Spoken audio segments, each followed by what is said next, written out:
Hello everyone, welcome back to our channel স্মৃতি রয়। এটা হলো বুধবারের ব্লগ। তো ফার্স্টেই আমরা খেয়ে নিয়েছিলাম পপকর্ন, জেলি অ্যান্ড চকলেট। তো কেন কি বুধবার আমাদের নিরামিষ, তো আমরা ভেজই খেয়েছিলাম। তো তারপরে টুইটি ওখানে খেয়ে নিল। তারপরে একটা ফেস প্যাক বানিয়েছিলাম, তোমরা নিশ্চয়ই দেখেছো ভিডিওটা। তো একটু ফেশিয়াল টাইপের করেছিলাম, একটু ঘরের কিছু কিছু জিনিস দিয়েই। আর আমি এখানে একটু ছ্যাবলামি মারছিলাম।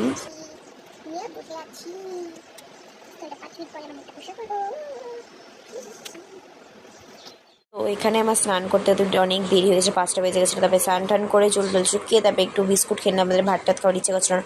তারপরে ঘুম থেকে উঠে একটু পড়াশোনা করে নিলাম। তারপরে মা এনে দিল একটু মুড়ি আর একটু ঘুগনি টাইপের, তো ওটা খেয়ে নিলাম। রাত্রেবেলা কুকুরদের ভাত দিয়ে আসলাম, কারণ আমাদের এটা প্রতিদিনকার রুটিন, তো সেটাই দিয়ে আসলাম। তারপরে এসে আমি বাড়িতে ভাত খেলাম। তারপর থেকে শুরু হলো প্রচণ্ড পরিমাণে বৃষ্টি, মানে ঝড়ই বলতে পারো। তারপরে এখানে আমি একটু ভিডিও শ্যুট করছিলাম। তো তারপরে তোমরা দেখে না এত পরিমাণে বৃষ্টি, মানে ঝড়টা বেজে। তারপরে এখানে আমি একটু মস্তি করছিলাম। তো এখানে বলছিলাম আমি এখানে পুরো বারান্দাটা পুরো জলে জলে করছিলাম, পুকুর হয়ে গেছে। তারপরে মা আমাকে ভিজিয়ে দিয়েছে, প্লাস আমিও মাকে ভিজিয়ে দিয়েছিলাম। পরিমাণে ঝড় হয়েছিল যে লাইন টাইন ছিল না, তো আমার ঘুমও আসলো না। তো আমি একটু ভিডিও বানিয়ে নিয়েছি, তোমরা দেখে নাও। আমার ইনস্টাগ্রাম আইডিটা দিয়েছি, ওখানে গিয়ে তোমরা দেখে নিতে পারবে এই ভিডিওটা। এখন বাই বাই, গুড নাইট।